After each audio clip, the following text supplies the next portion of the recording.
पुढची महत्त्वाची बातमी आपण पाहूयात। भारतीय जनता पक्षामध्ये घराणेशाही नसून कार्यकर्त्यांच्या कर्तृत्वाला महत्त्व आहे। 2029 पर्यंत फडणवीसच मुख्यमंत्री राहतील असं नवनाथ बन यांनी म्हटलंय। भाजपमध्ये मुख्यमंत्री घराणेशाहीनं ठरत नाही असं नवनाथ बन यांनी म्हटलेलं आहे। भारतीय जनता पार्टी ही कार्यकर्त्यांची पार्टी आहे।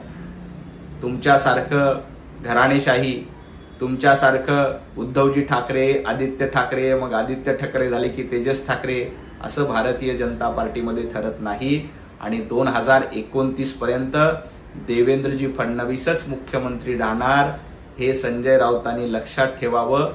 बावनकुळे साहेबांचं कौतुक केल्याबद्दल संजय राऊतांचे मनापासून आभार, कारण असे मंत्री आमच्याकडे आहेत जी लोकांची कामं करतात। तुमच्याकडे मात्र असा एकही मंत्री नव्हता, हे तुम्ही एकदा तुमच्या वक्तव्यातनं सिद्ध केले। लोकशाही मराठी ऐका, पहा, जागरूक रहा।